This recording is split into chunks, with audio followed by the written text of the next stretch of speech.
यदा यदा हि धर्मस्य ग्लानिर्भवति भारत अभ्युत्थानम् अधर्मस्य तदात्मानं सृजाम्यहम्।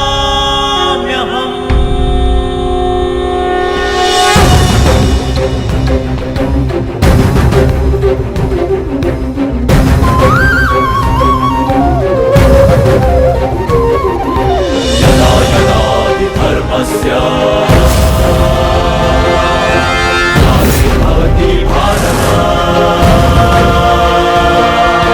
अभ्युत्थानम् अधर्मस्य तदात्मानं सृजाम्यहम्।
प्रणिपात उस महान योद्धा को जो कुरुवंश के सबसे बड़े संबल हैं, जिन्हें संसार स्मरण करेगा तो इसलिए कि उन्होंने अपना संपूर्ण जीवन, अपना कर्म और अपना धर्म समस्त कुरुवंश को समर्पित कर दिया, जो कुरुकुल का, कुरुवंश का मार्गदर्शन करते, उनको मार्ग दिखाते।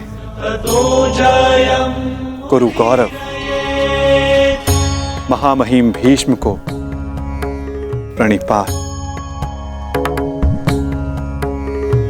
नारायणं नमस्कृत्य नरं प्रणिपात उस महान राजा को जो कुरुकुल का सर्वे सर्वा है, जो राष्ट्र का निर्माता है, उस महाराज धृतराष्ट्र को, इस शांति दूत कृष्ण का प्रणिपात। स्वस्ति। अपने ज्ञान और शिक्षा के बल पर सामान्य कुरु कुमारों को भारतवर्ष का महान योद्धा बनाने वाले अर्जुन, भीम, दुर्योधन जैसे महान योद्धाओं के आचार्य श्री द्रोणाचार्य को मेरा प्रणिपात। कल्याण हो वसुदेव।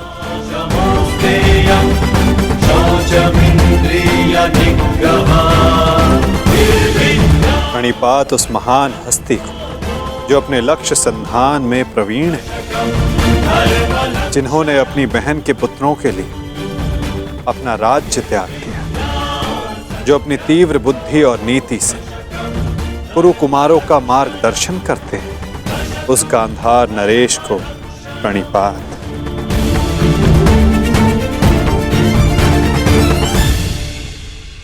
प्रणिपात महानितिज्ञ महात्मा विदुर को।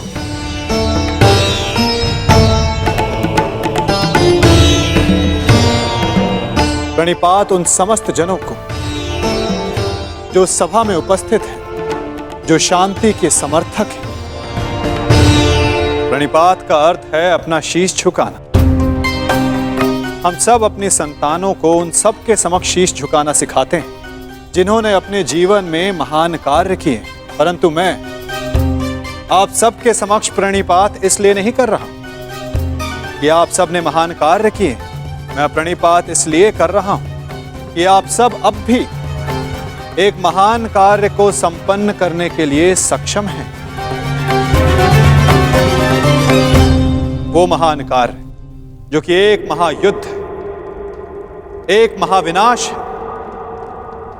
उससे मुक्ति पाना, जिसके पश्चात एक महान शांति की स्थापना होगी, धर्म का उदय होगा। मुझे विश्वास है कि आप सभी कल आने वाले महाभारत के महाविनाश को देख सकते हैं, और यदि आप सब चाहें तो आर्यव्रत को इस विनाश से बचा भी सकते हैं। मुझे अधिक प्रसन्नता होगी कि आप सबके सहयोग से भारतवर्ष में होने वाले इस महाभारत से सबको बचा सकूं और मेरे यहाँ उपस्थित होने का लक्ष्य पूर्ण कर सकूं। मुझे पूर्ण विश्वास है कि आप सब में से कोई भी ये युद्ध नहीं चाहेगा।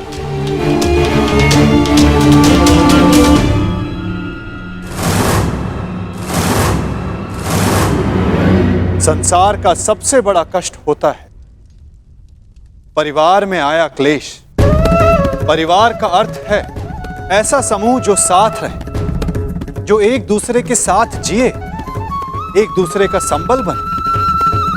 यदि एक वृक्ष दूसरे वृक्ष की शाखाएं काटने लगे तो वृक्ष का अस्तित्व समाप्त हो जाता है महाराज धृतराष्ट्र। जब परिवार साथ रहता है तभी उन्नति होती है। मेरी मंत्रणा यह है कि एक वंशज के अहंकार के लिए समूचे वंश को दांव पर लगाना उचित नहीं, क्योंकि यदि वंशज का अहंकार जीत भी गया तो वंश अपना अस्तित्व हार जाएगा। इसलिए मैं वासुदेव कृष्ण पांडवों की ओर से शांति दूत बनकर आया, शांति प्रस्ताव लाया।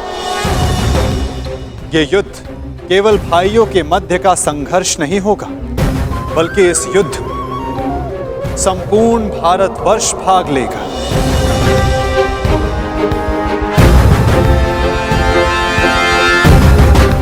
इसलिए विनाश भी सैकड़ों, सहस्त्रों और लाखों नहीं, करोड़ों में होगा।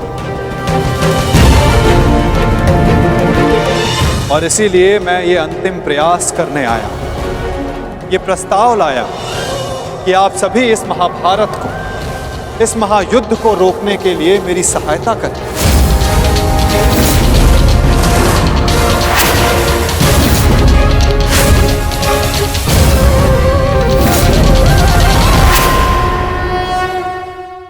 और इसीलिए मैं ये अंतिम प्रयास करने आया कि आप सभी इस महाभारत को, इस महायुद्ध को रोकने के लिए मेरी सहायता करें।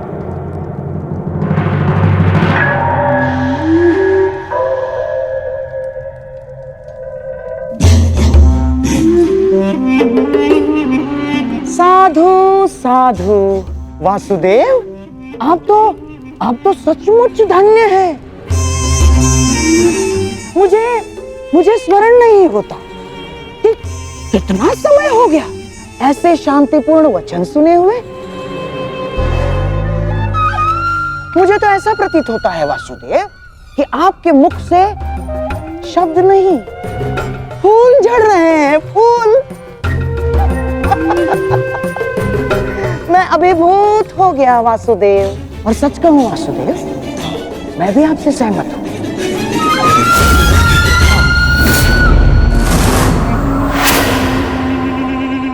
मैं भी नहीं चाहता कि ये युद्ध हो ना। अमाश्री, ये क्या कह रहे हैं आप? हाँ दुर्योधन, वासुदेव बिल्कुल उचित कह रहे हैं। हमें इस युद्ध को रोकने का पूरा प्रयास करना चाहिए, समझ गए? हाँ हाँ वासुदेव, सबसे श्रेष्ठ युद्ध वो है जो कभी हो ही नहीं, और युद्ध की परिस्थिति उत्पन्न न होने देने का एक ही उपाय है कि एक पक्ष दूसरे पक्ष पर आक्रमण ना करे। चलिए ठीक है, हम पांडवों पर आक्रमण नहीं करेंगे, परंतु वासुदेव, द्वारकाधीश, क्या आप यह आश्वासन दे सकते हैं कि पांडव भी हम पर कभी भी आक्रमण नहीं करेंगे? कभी भी। गांधार नरेश, आप आक्रमण के संदर्भ में बात कर रहे हैं और मैं यहाँ युद्ध की आवश्यकता को ही समाप्त करने के विषय में बोल रहा हूं। अच्छा अच्छा, ऐसा है। यदि ऐसा है वासुदेव, तो हम आपका प्रस्ताव सुनना चाहेंगे। हाँ, आप शांति दूत हैं तो संदेश तो लाए ही होंगे, और हाँ, ऊपर से आप शांति प्रस्तापित करना चाहते हैं। तो वासुदेव, शांति प्रस्तापित करने के लिए जिस समाधान की आवश्यकता होती है, वो समाधान भी लाए होंगे आप, है ना?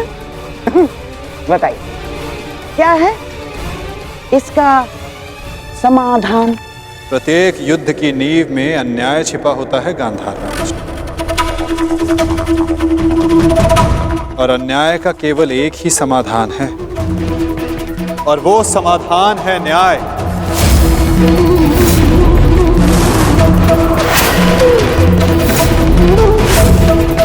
वो न्याय जिस पर केवल पांडवों का अधिकार है, उनसे किए गए वचनों को ना निभाने का न्याय, उनसे किए गए वचनों को ना पूर्ण करने का न्याय।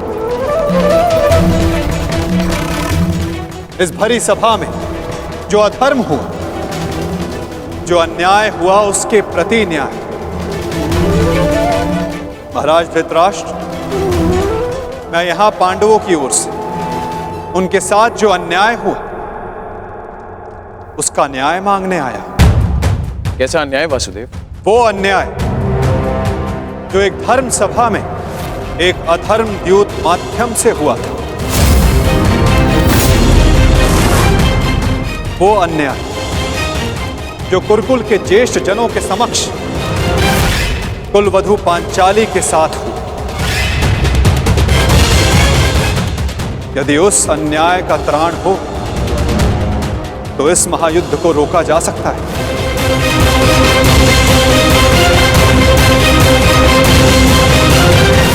कुरुकुल श्रेष्ठ महाराज धृतराष्ट्र, महामहिम भीष्म, मैं पांडवों की ओर से उस अन्याय के लिए न्याय मांगने आया हूं। स्मरण रहे महाराज, यदि आपने पांडवों को न्याय नहीं दिया, या तो उसे वो पुण्य से अर्जित कर लेंगे, या फिर उसे छीन लेंगे।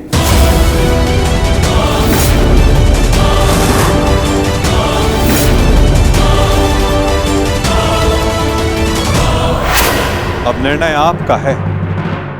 वासुदेव, आप यहाँ शांति प्रस्ताव लेकर आए हैं या हमें धमकाने आए हैं? वो उस द्यूत में जो कुछ भी हुआ, सबकी उपस्थिति में हुआ, युधिष्ठिर की इच्छा से हुआ। अरे वो हार गया, अपना राज्य हार गया, वो उसका प्रारब्ध था। छलबद्ध अन्याय को प्रारब्ध नहीं कहा जा सकता युवराज। जिस प्रकार मंदिर में किया गया पाप पुण्य नहीं बन जाता, उसी प्रकार धर्मवीरों की उपस्थिति में सभा में किया गया धर्म धर्म नहीं बन जाता। धर्म कौन सा धर्म?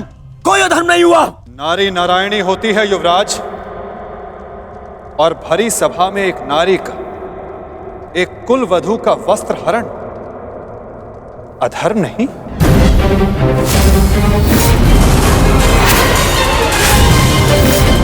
यदि तुम्हें विश्वास नहीं तो अपने ज्येष्ठों की झुकी दृष्टि से पूछो दुर्योधन। उन वस्त्रों से पूछो जो आपको आपके मन की नग्नता अनुभव कराने के लिए आपके शरीर से दूर हो गए।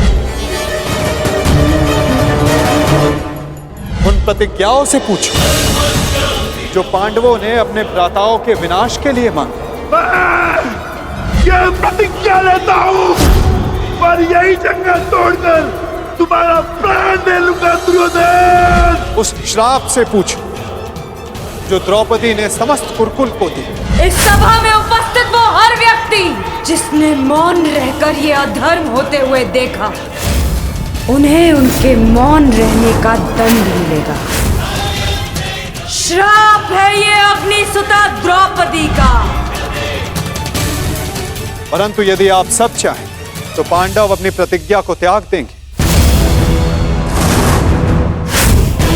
द्रौपदी अपना श्राप वापस ले लें। बस आप सबको अपनी भूल का अनुभव करके पांडवों को केवल उनका अधिकार देना है।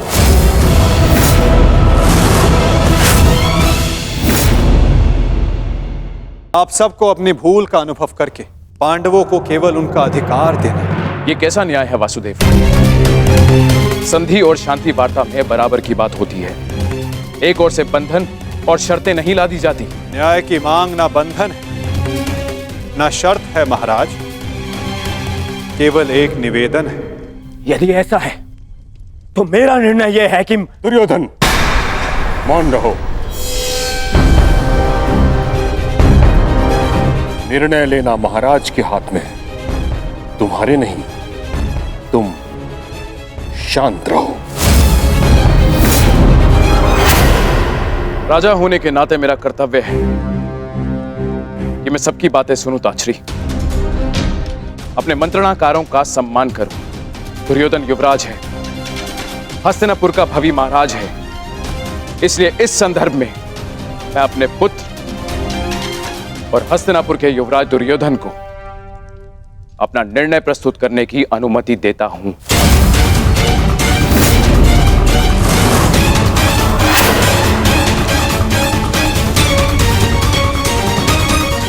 धन्यवाद पिताश्री।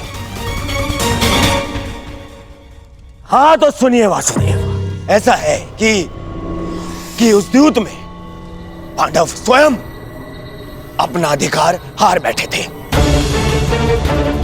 अब ना तो वो किसी भी राज्य का उनको अधिकार है और ना ही राजा होने का।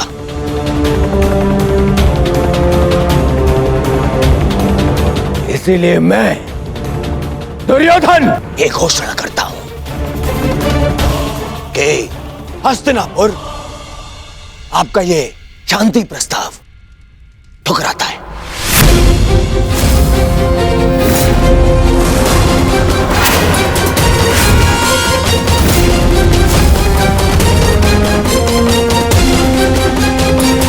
दुर्योधन, क्या तुम्हें इस बात का अनुमान भी है कि शांति प्रस्ताव ठुकराने का अर्थ है युद्ध को निमंत्रण?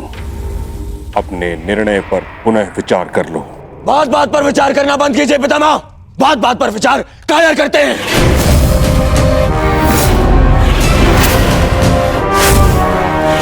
योद्धा का जन्म ही युद्ध के लिए होता है और मैं इस युद्ध के लिए प्रस्तुत हूं।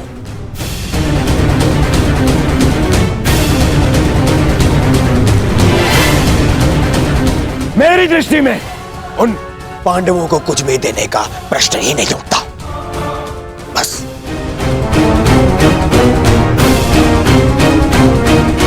मैंने ये सभा समझौते के लिए रखवाई थी, न कि अपने ही अधिकार के त्याग के लिए। ये मेरा अंतिम निर्णय है। मैं उन पांडवों को इंद्रप्रस्थ नहीं दूंगा तो नहीं दूंगा।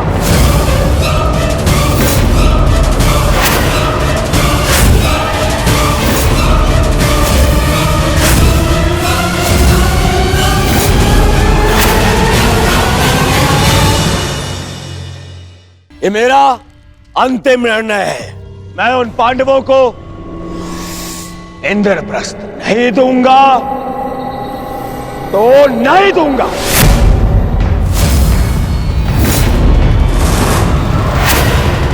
उचित है दुर्योधन, तुम इंद्रप्रस्थ रख सकते हो।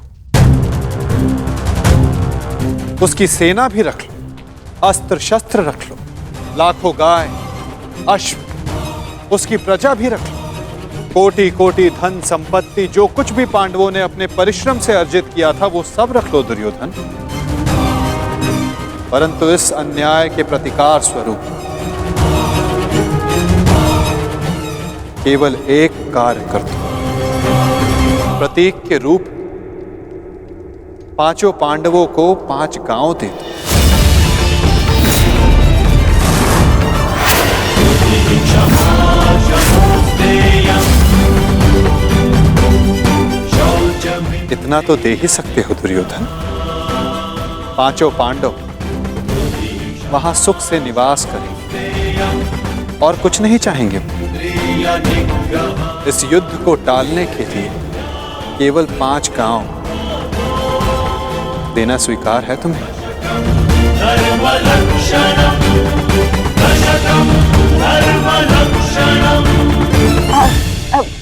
वासुदेव वासुदेव वासुदेव, यदि दुर्योधन 5 गांव दे देता है तो क्या आप वचन देंगे कि पांडव इंद्रप्रस्थ की चाह में आक्रमण की चेष्टा नहीं करेंगे? हाँ गांधार नरेश, मैं वचन देता हूं कि इस स्थिति में पांडवों की ओर से कोई आक्रमण नहीं होगा। वो हर परिस्थिति में संतुष्ट रहेंगे। हाँ कह दो दुर्योधन, इससे अच्छा प्रस्ताव कोई नहीं होगा। महाराज, मैं आपसे विनती करता हूं कि यही अवसर है, अंतिम अवसर।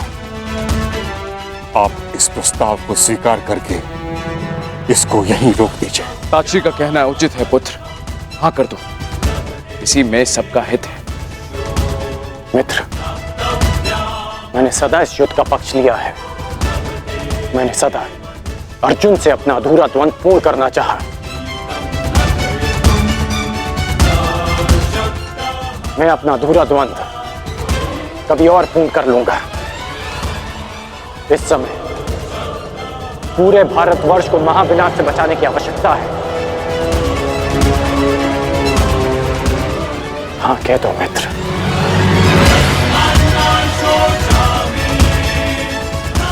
तुमने तो एक अनजान का मान रखने के लिए उसे अंगराज बना दिया, तो लाखों के प्राणों को बचाने के लिए 5 गांव दे दो मित्र। देख रहे हैं वासुदेव, मेरे मित्र अंगराज मेरे साथ है।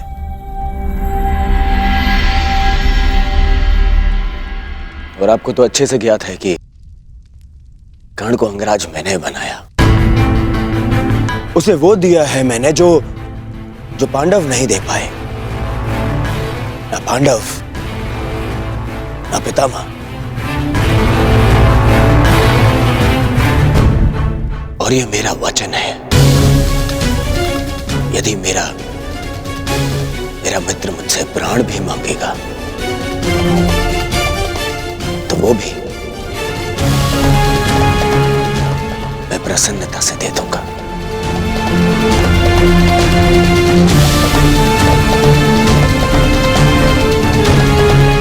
परंतु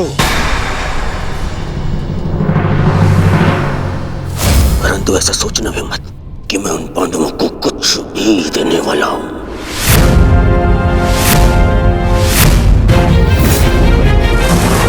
पता है, बचपन से मुझे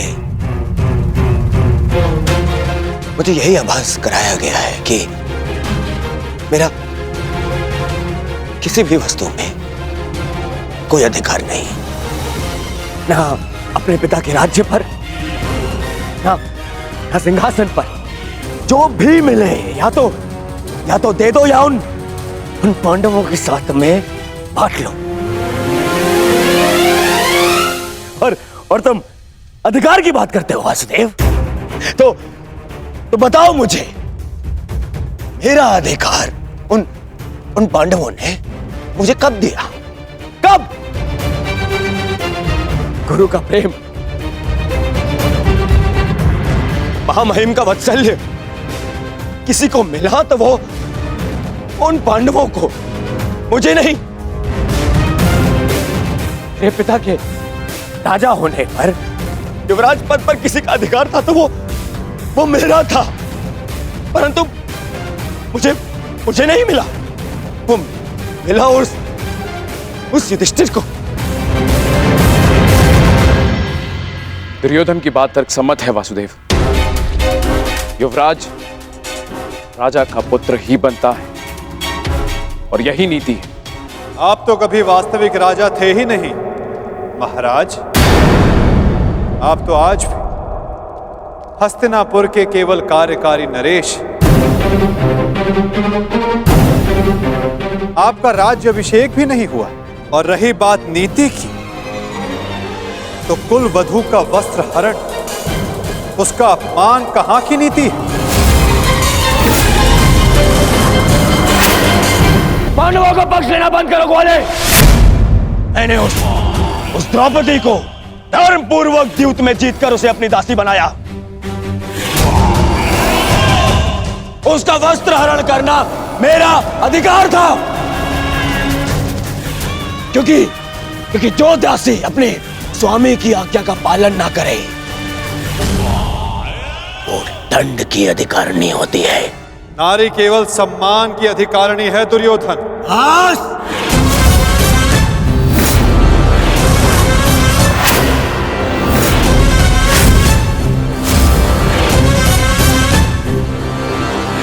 दूत बनकर आए हो, अपना संदेश दे चुके हो। अब मेरा निर्णय सुनो। मैं उन पांडवों को 5 गांव तो क्या, एक सुई की नोक बराबर धरा भी नहीं दूंगा।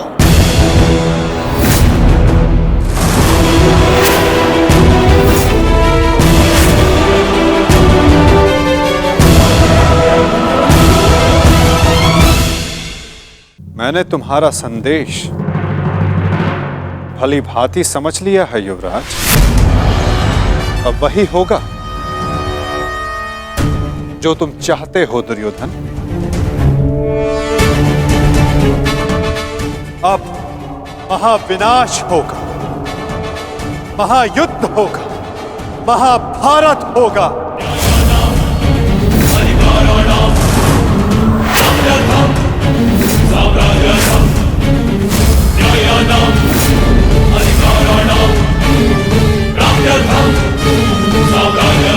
प्रणिपात।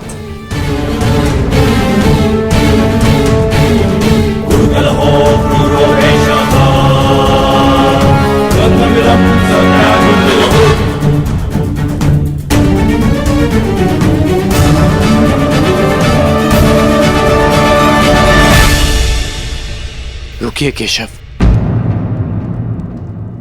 मित्र, एक बार और विचार कर लो। अरे मित्र, राजा बलि की कथा स्मरण है तुम्हें? वो मायावी वामन उनसे 3 पग मांगने आया था। 3 पग भूमि, और उस 3 पग में उस वामन ने न केवल तीनों लोक नाप लिए, बल्कि उस बलि का नाश भी कर दिया।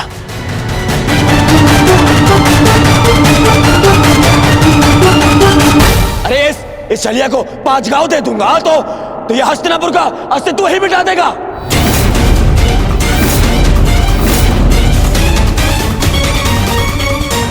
अखंडी कृष्ण, तुम्हारी मीठी मीठी बातों का प्रभाव इन पर पड़ सकता है, दुर्योधन पर नहीं। तो फिर मैं प्रस्थान करता हूं।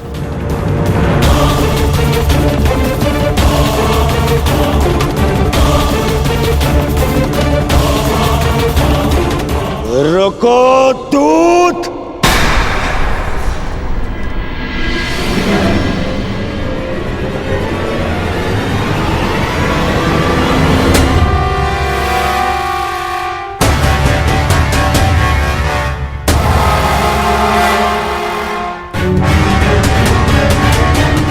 मैंने तुम्हें जाने की आज्ञा नहीं दी है अभी।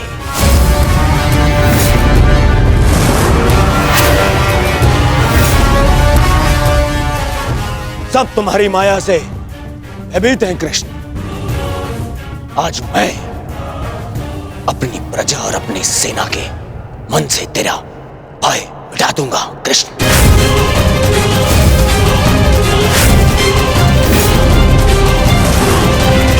तुम हस्तिनापुर से बाहर नहीं जाओगे।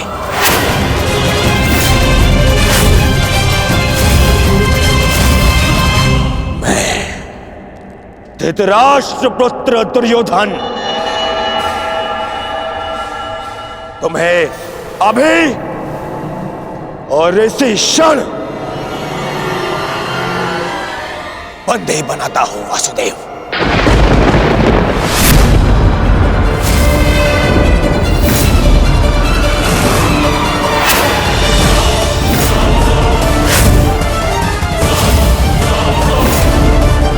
सैनिकों, बंदी बनाओ इस छलिए को।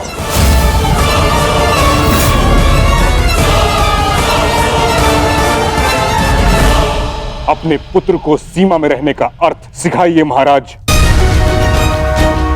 ये अनर्थ करने जा रहा है। महामहिम बिल्कुल ठीक कह रहे हैं महाराज। वासुदेव कृष्ण केवल हस्तिनापुर के संबंधी नहीं, इस समय वे एक शांति दूत हैं। और इस बात का स्मरण रहे महाराज, एक शांति दूत के साथ इस तरह का व्यवहार उचित नहीं है।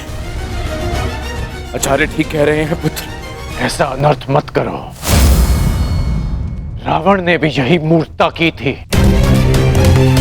उसने भी दूत का अपमान किया था और उसकी सोने की लंका जलकर भस्म हो गई।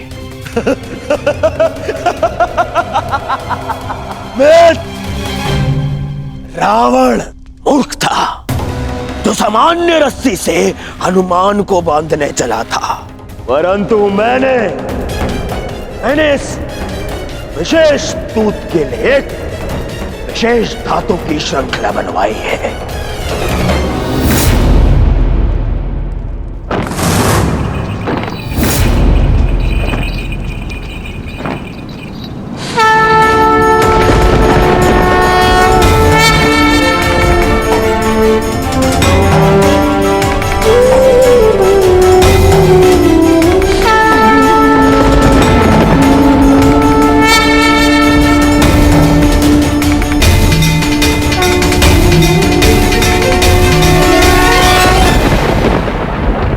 कोई कुछ नहीं कहेगा।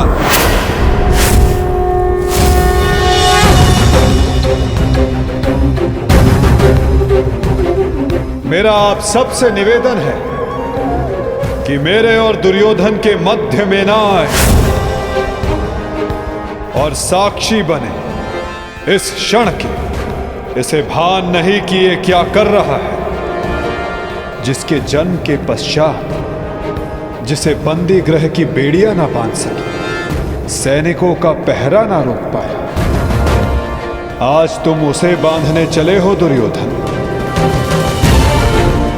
सामर्थ्य है तुम में तो बढ़ो आगे, हो सके तो साधो मुझे दुर्योधन।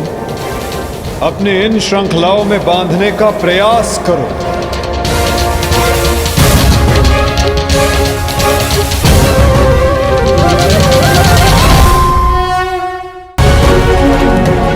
हो सके तो साधो मुझे दुर्योधन। अपने इन श्रृंखलाओं में बांधने का प्रयास करो।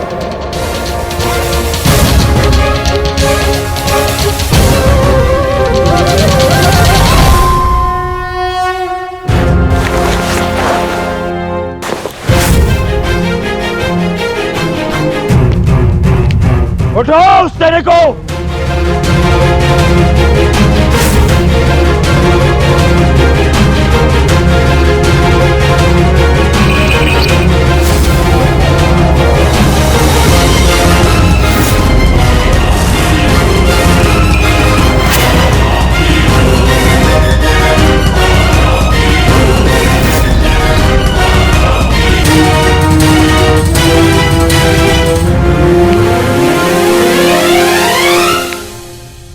तुम्हें लगता है कि ये धातु श्रृंखला मुझे बांधने के लिए पर्याप्त है दुर्योधन?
जब तक अनंत आकाश को बांधने में सक्षम श्रृंखला तुम्हारे पास ना हो, तब तक ऐसी मूर्खता पुनः करने का प्रयत्न मत करना दुर्योधन। ये छल, ये माया, यही है ना तुम्हारे अस्त्र छल ये। परंतु मुझे तुमसे या तुम्हारे इस माया से डर नहीं लगता। हर लूंगा मैं तुम्हारे और उन पांडवों के प्राण।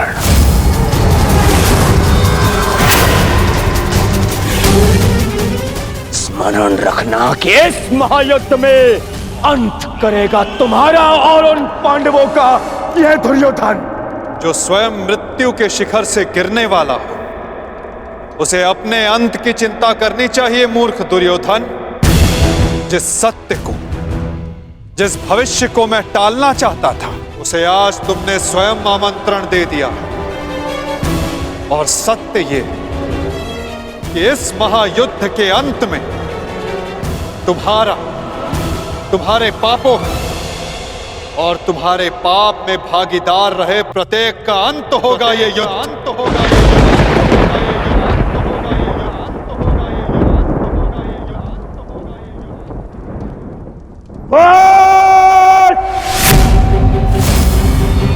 मेरे राज्य में, मेरे ही सभा में आके मुझे धमकी देता है छलिए। तुम्हारा राज्य, तुम्हारी सभा, इस राजसभा के समक्ष कितना सा आकार है तुम्हारा दुर्योधन, और हस्तिनापुर के समक्ष कितनी सी है ये सभा, और इस पृथ्वी के सामने कितना सा है हस्तिनापुर, और इस ब्रह्मांड में क्या स्थान रखती है ये पृथ्वी।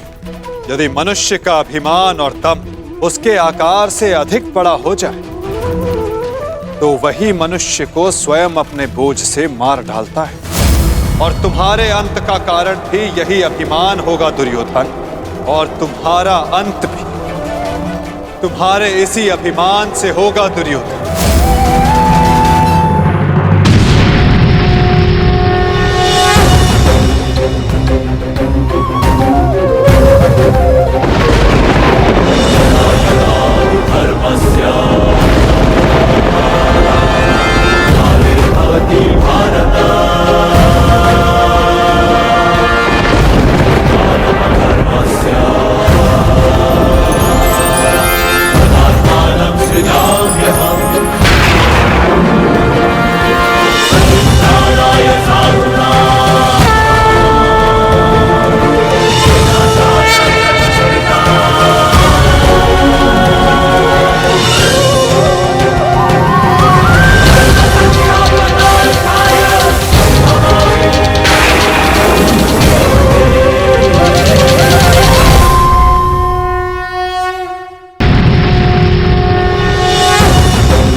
ये सब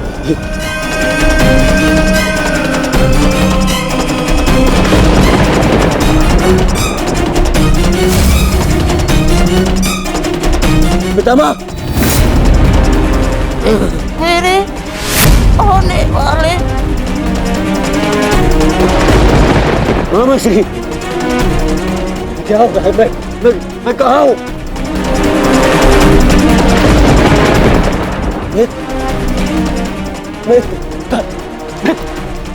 मैं कहाँ हूँ?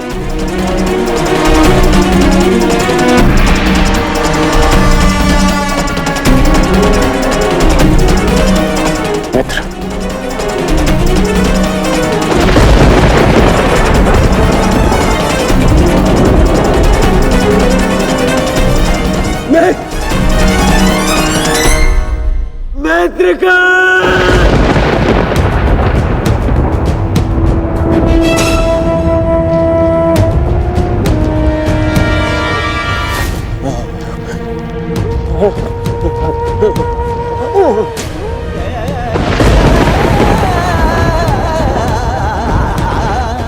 असंभव है ये, असंभव है ये। इसे तुमने ही तो संभव बनाया है दुर्योधन।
इस युद्ध के जन्मदाता तुम ही हो। ध्यान से देखो इसे, ये कुरुक्षेत्र है। ये तुम्हारे अहंकार का परिणाम है दुर्योधन। तुम्हारे छल का निष्कर्ष है ये तुम्हारे मद का, तुम्हारे कर्मों का फल है दुर्योधन। ये उस पाप का परिणाम है दुर्योधन जो भरी सभा में याज्ञसेनी के साथ हुआ। ये उस श्राप का परिणाम है जो पांचाली के धधकते हृदय से निकला। देखो मूर्ख, मृत्यु तुम्हें पराजित कर चुकी है और तुम विजय का स्वप्न देख रहे हो।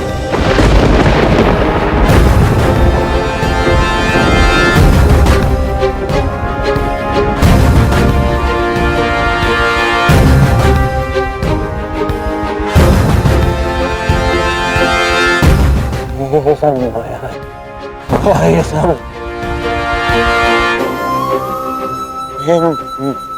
माया है। माया नहीं दुर्योधन, तुम्हारे कर्मों की छाया है ये। यही तुम्हारा भविष्य है, यही तुम्हारा प्रारब्ध, यही अंत है कुरुवंश का। युद्ध की चाह थी ना तुम्हें, महाविनाश देखने की इच्छा थी तुम्हें। ठीक है,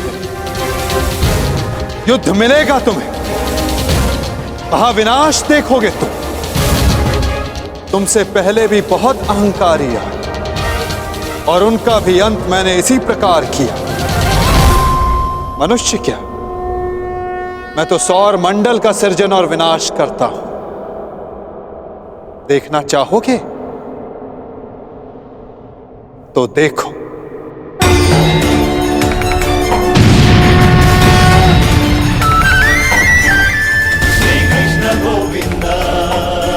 उधर देखो दुर्योधन।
ये क्या हो रहा है?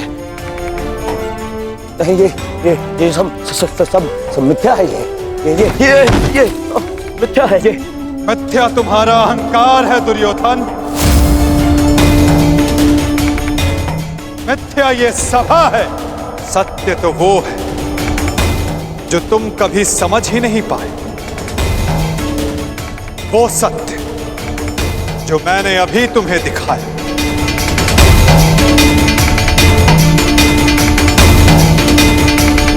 सत्य केवल मैं हूं दुर्योधन, शेष सब मिथ्या। ये सब माया है। तुम साधारण मनुष्य हो और कुछ नहीं हो। आश्चर्य है, परंतु इसमें तुम्हारा क्या दोष? जब मनुष्य में अहंकार तो वो सत्य केवल आकार से पहचानता है। तो आकार देखो दुर्योधन।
मैंने शांति दी दुर्योधन और तुमने स्वीकार नहीं की।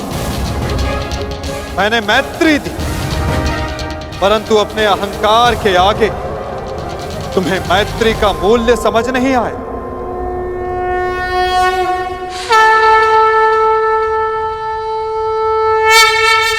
मैं प्रेम लाया था परंतु तुमने युद्ध मांगा दुर्योधन।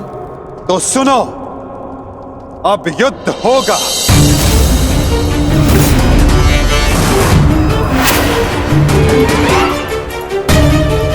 मैं जीवन का संदेश लाया था, तुमने मृत्यु का विकल्प चुना, तो मैं मृत्यु दूंगा।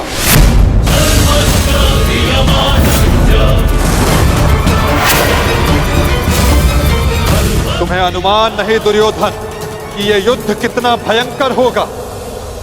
महासंहार होगा, पापियों के प्रत्येक भागीदार का अंत होगा ये महाभारत।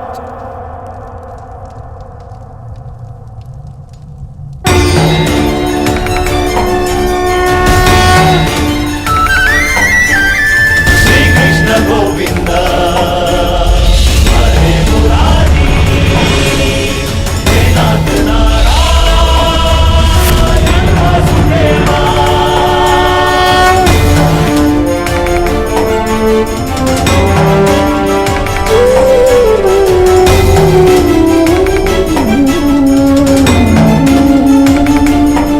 अश्वत्थामा!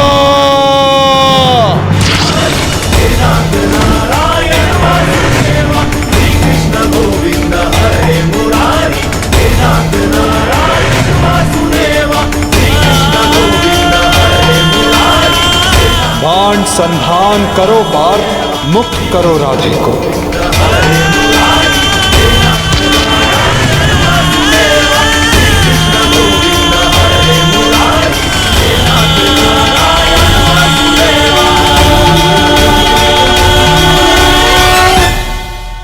सभा में इतनी शांति क्यों है? कोई बताएगा मुझे आखिर हो क्या रहा है? सत्य देखने के लिए तन के दृष्टि की नहीं, मन के दृष्टि की आवश्यकता होती है धृतराष्ट्र। नियति ने तुम्हें दृष्टि नहीं, परंतु आज इस क्षण के लिए मैं तुम्हें दृष्टि देता हूं। कदाचित तन की दृष्टि से देखकर तुम मन की दृष्टि का सत्य समझ पाओ धृतराष्ट्र।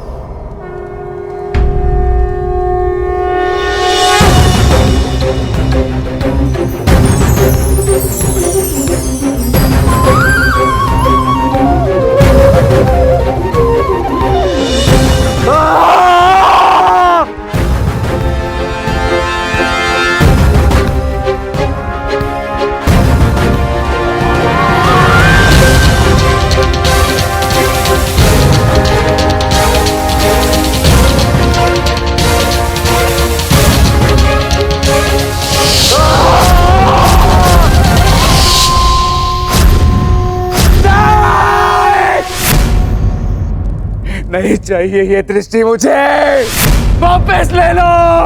ये क्या अनर्थ दिखा दिया मुझे वासुदेव, ले लो, वापस ले लो।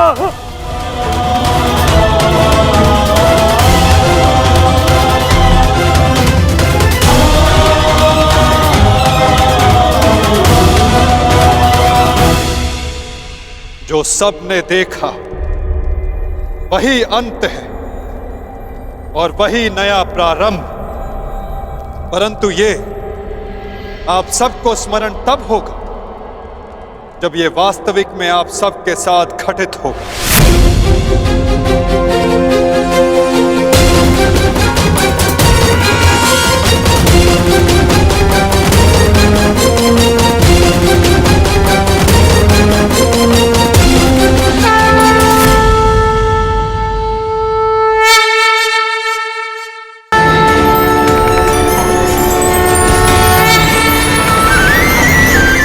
श्री कृष्ण गोविंद हरे मुरारी, हे नाथ नारायण वासुदेवा।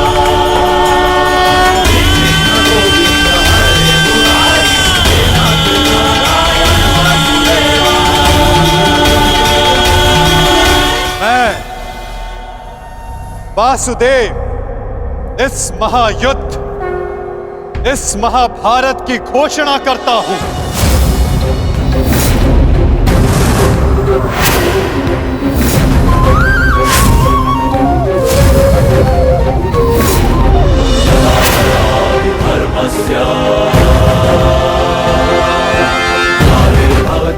स्मरण रखना दुर्योधन, तुम्हारे इस अभिमान के साथ साथ तुम भी इस धरा पर ऐसे गिरोगे कि कभी उठ नहीं पाओगे। इस महाहिंसा, इस महाविनाश के उत्तरदायित्व का बोझ तुम अपने साथ दूसरे लोक लेकर जाओगे दुर्योधन।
केशव,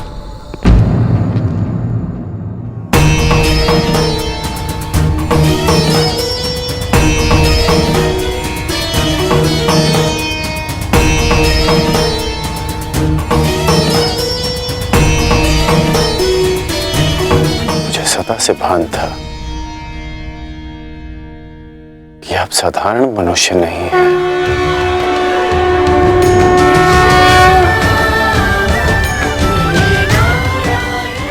परंतु आज जो मैंने देखा उसके पश्चात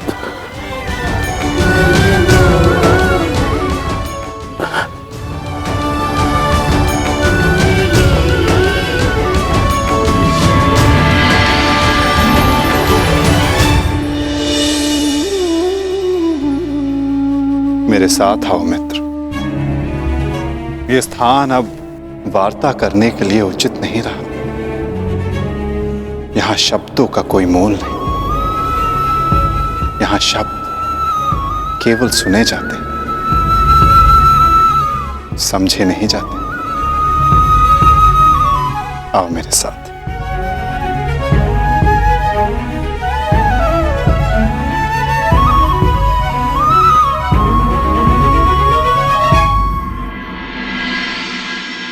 केशव।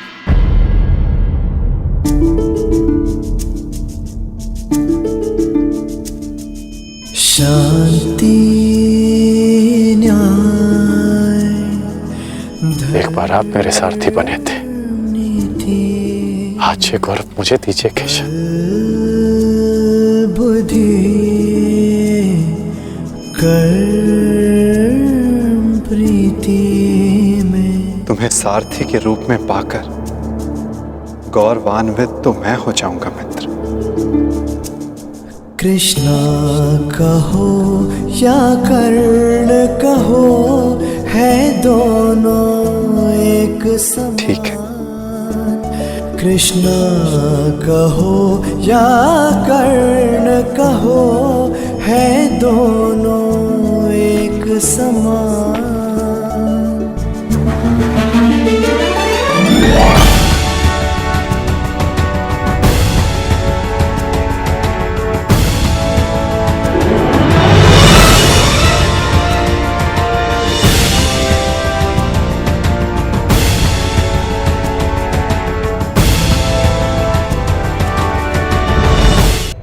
कह दो मित्र, जो कुछ भी तुम्हारे मन में। आप ही पढ़ लीजिए ना केशव कि क्या है मेरे मन में। मैं तुम्हारा मन पढ़ सकता हूं मित्र, परंतु जैसे कि मैंने पहले भी कहा था, मुझे तुम्हारे मुख से सुनना अच्छा लगता है। अब कह भी दो मित्र, क्या है तुम्हारे मन में? इस समय जो मेरे मन में चल रहा है वो ये है कि आपने मुझे पांडवों के पक्ष में आने का प्रस्ताव दिया था। हाँ, और तुमने उस प्रस्ताव को अस्वीकार कर दिया था। हाँ, परंतु मैंने कभी नहीं सोचा था कि मेरा ये निर्णय मुझे आपके विपक्ष में खड़ा कर देगा केशव।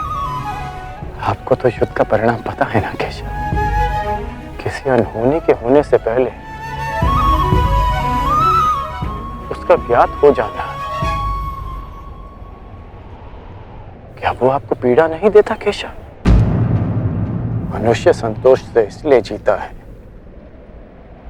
क्योंकि वो नहीं जानता कि अगले पल क्या होने वाला है। वो नहीं जानता कि वो जीवित रहेगा या वो मर जाएगा। परंतु यदि उसे ज्ञात हो जाए कि अगले पल क्या होगा या वो कब मर जाएगा, तो आपको नहीं लगता कि उसके आने वाले पल भय और चिंता में बीतेंगे?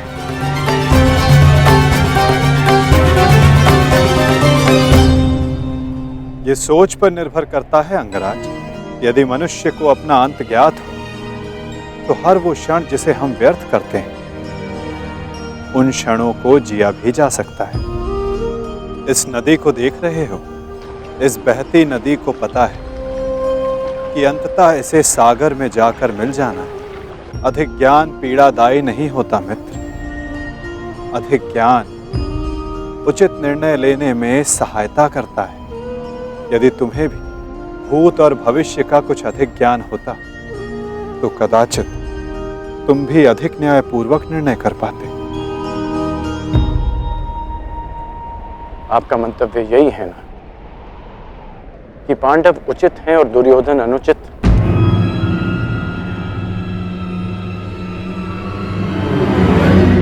क्षमा कीजिएगा, परंतु मैं आपकी इस बात से सहमत नहीं हूं।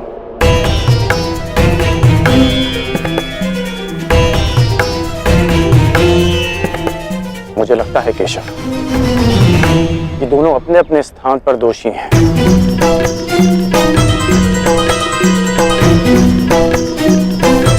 और इसी कारण से दोनों अपनी अपनी दृष्टि में निर्दोष और सही हैं।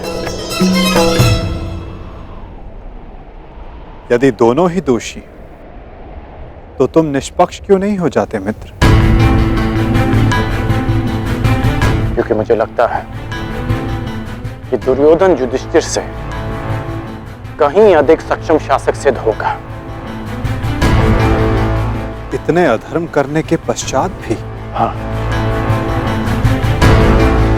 क्योंकि वो युधिष्ठिर की भांति धर्मराज होने का ढोंग नहीं करता। आप ही बताइए केशव, कि जिसने स्वयं की पत्नी को दांव पर लगा दिया हो, जिसने द्यूत के कुचक्र से निकलकर स्वयं को द्यूत में फिर से फंसा लिया हो, वो कैसा धर्मराज?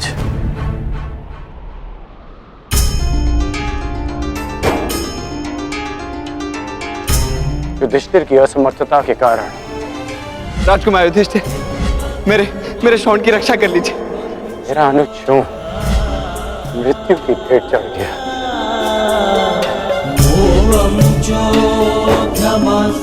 जब मुझे सूत पुत्र कहकर रंगभूमि की स्पर्धा में भाग लेने के लिए अयोग्य घोषित कर दिया गया था, राजकुमार के साथ द्वंद्व की अनुमति एक सूत पुत्र को नहीं दी जा सकती।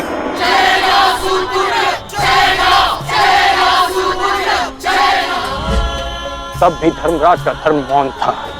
ऐसे में दुर्योधन ने मेरा हाथ थामा, जिसे आप अधर्मी कहते हैं।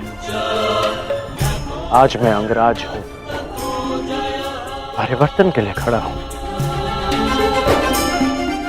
वो केवल दुर्योधन के कारण। केशव, मैंने कहा था ना, यदि तुम्हें तनिक अधिक ज्ञान होता तो तुम उचित निर्णय ले पाते मित्र।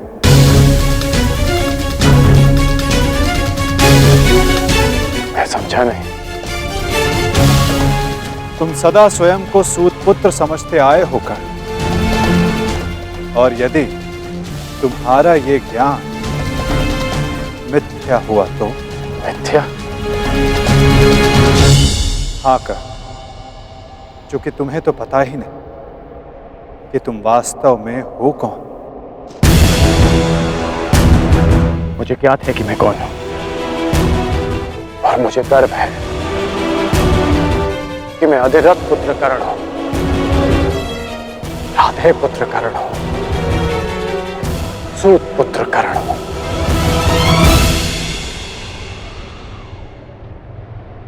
तुम राधे नहीं हो अंगराज, तुम अधिरथ पुत्र नहीं, तुम सूत पुत्र नहीं।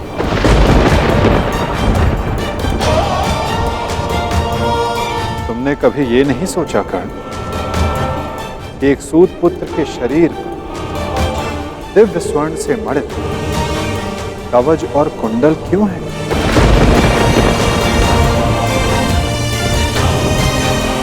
तुम्हारे मन में यह प्रश्न कभी नहीं उठा कि एक साधारण से सारथी के पुत्र के पास ये कवच और कुंडल क्यों है?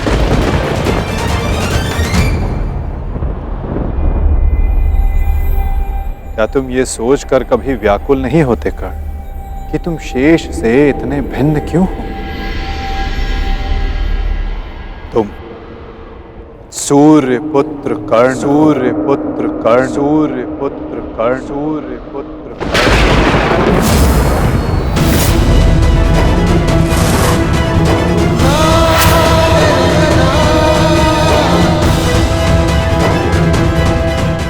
स्वयं सूर्य नारायण के अंश हो तुम कर्ण।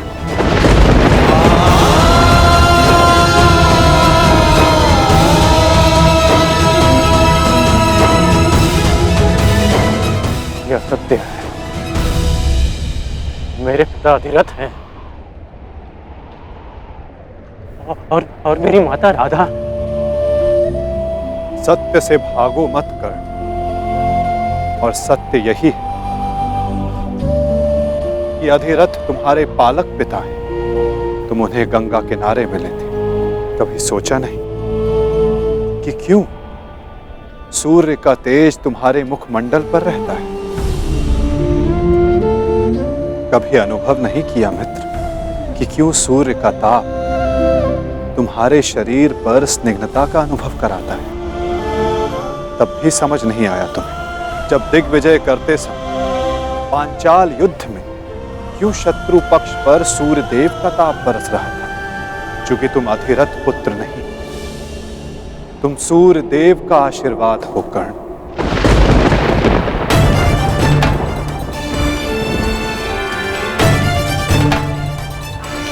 यदि मैं पिताश्री को गंगा किनारे मिला था तो मेरी माता को कर्ण, अपनी माता से बहुत पहले से भेंट करते आ रहे हो तुम कर्ण, चूंकि रक्त सदा रक्त का सम्मान करता है। कभी सोचा है कि वो कौन है जिनके समक्ष आते ही तुम्हारी दृष्टि उनके पांव की ओर चली जाती है? वो कौन है जिनसे हर युद्ध से पूर्व उनका आशीष लेने का तुम्हारा मन करता है? कौन है कर्ण जो सदा तुम्हें अपने पुत्रों के समान प्रेम करती है? वो कौन है जिनकी आंखें तुम्हें देखते ही भर आती हैं? अर्जुन से द्वंद्व होने के पश्चात भी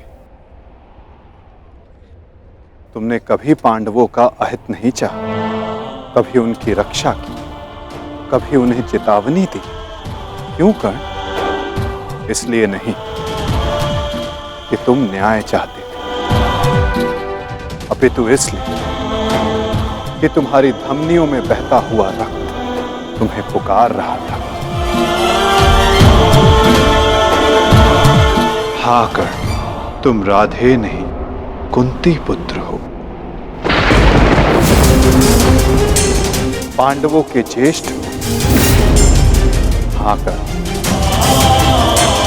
बुआ कुंती ही तुम्हारी माता है और तुम उनके ज्येष्ठ पुत्र।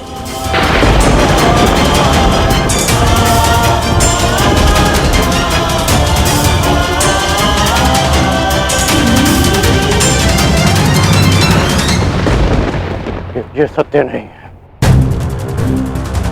कह दीजिए केशव कि यह सत्य है। आप चाहते हैं ना कि मैं पांडवों के पक्ष में हो जाऊं, अपने मित्र का साथ छोड़ दूं, इसलिए आप मेरे साथ छल कर रहे हैं। हाँ, आप छल कर रहे हैं मेरे साथ। यदि मेरा कथन तुम्हें छल लगता है मित्र, तो जाओ स्वयं उनसे जाकर पूछो जिनके नाम से तुम संसार को अपना परिचय देते हो।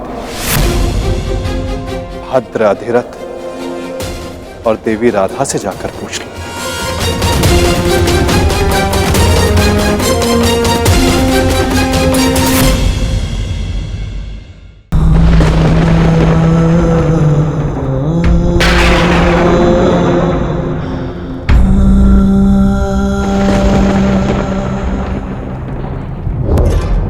आ गए? उचित समय पर पहुंच गए। आओ भीतर आओ।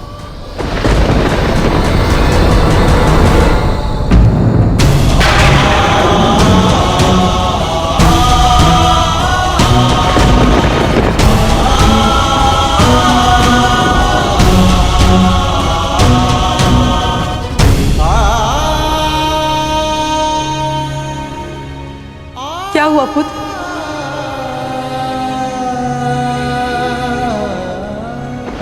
तुम राधे नहीं हो अंगराज, तुम सूर्य पुत्र कर्ण हो।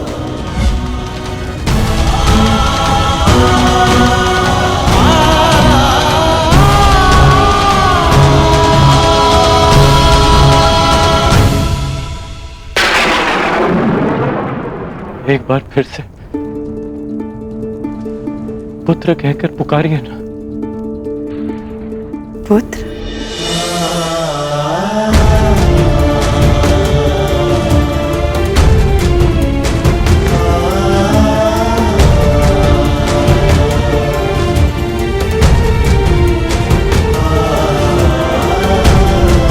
क्या हुआ पुत्र?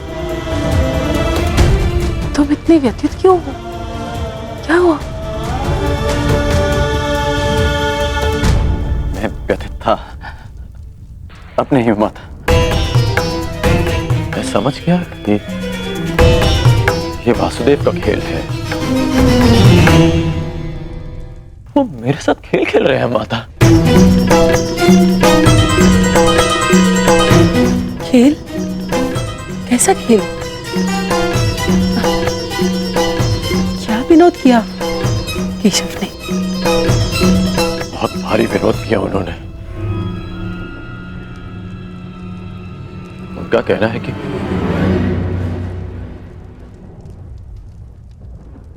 आप दोनों मेरे बालक माता पिता हैं।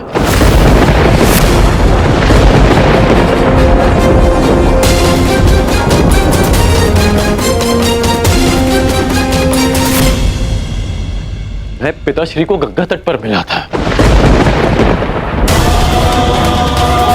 कि सूर्यदेव मेरे पिता है और माता कुंती मेरी माता।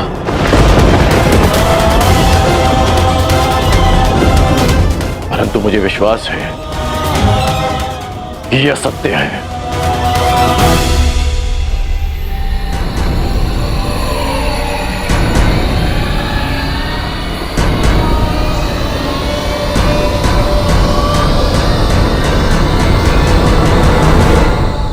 ये असत्य है ना?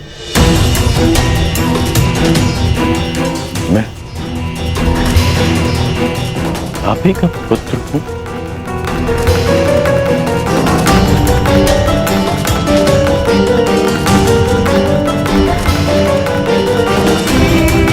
मैं आप ही का पुत्र हूं ना?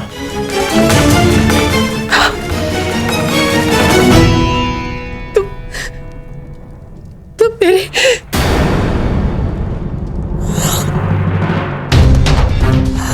क्या हुआ माता?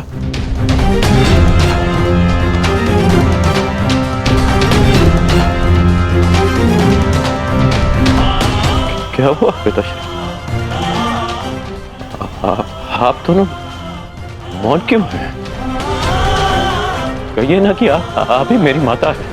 कहिए ना कि मैं आपका पुत्र हूं। कहिए ना कि आप मेरी माता है। कहिए ना कि आप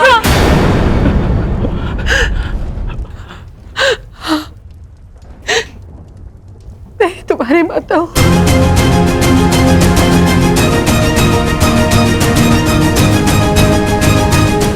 परंतु दात्री नहीं।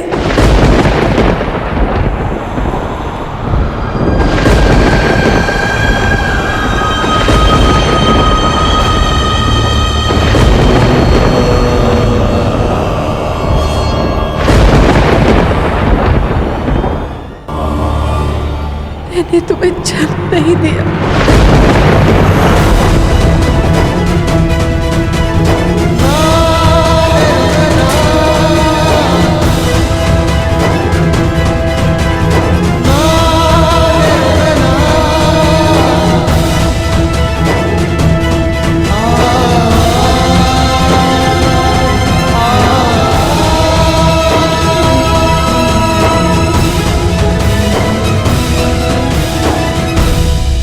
इतने वर्षों से हमने तुमसे ये सत्य छुपा कर रखा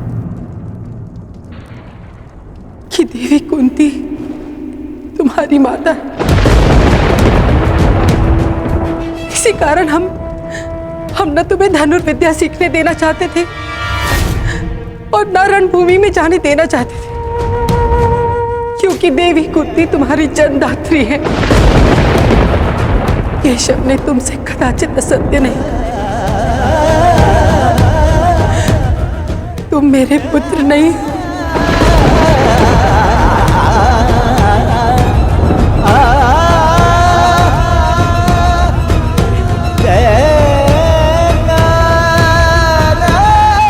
मैं तुम्हारी माता नहीं हूं।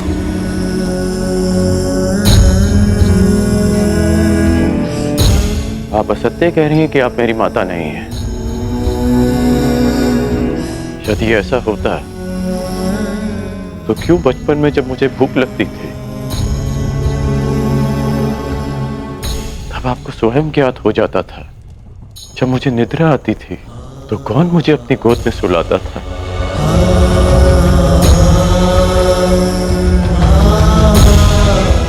आप ही ना। जब मैं शिक्षा पूर्ण कर घर वापस लौटा तो आपको बिना ज्ञात हुए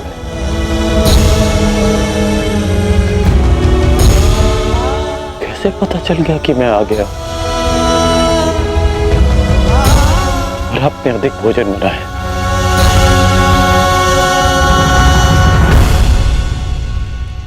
क्यों मेरे राज्याभिषेक पर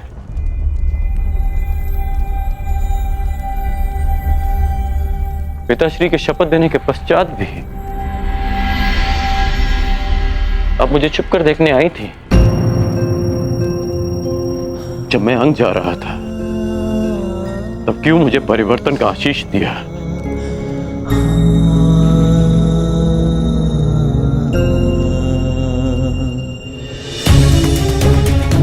क्यों असत्य कह रही है आप मुझसे? इसीलिए ना कि मैं इस युद्ध में भागना हूं। ठीक, मैं इस युद्ध में भाग नहीं लेता। मैं सदा ही आपके चरणों में बैठा रहूंगा। मैं यहां से कहीं नहीं जाऊंगा। बस इतना कह दीजिए कि आप ही मेरी माता। कह दीजिए।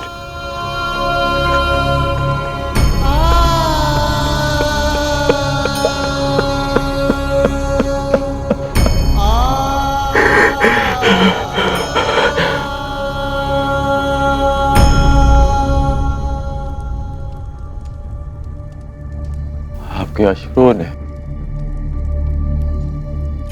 और आपकी चुप्पी ने सत्य सामने ला दी।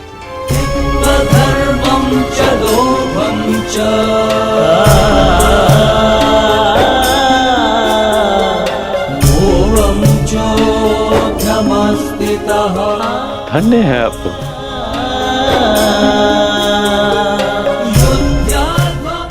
किसी और की संतान इतना प्रेम दे।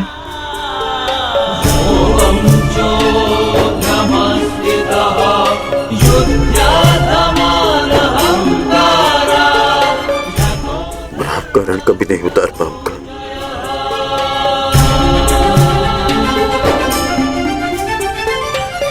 अब मेरा सत्य भी सुन लीजिए। मैं सदा प्राधिकरण ही कहलाऊंगा।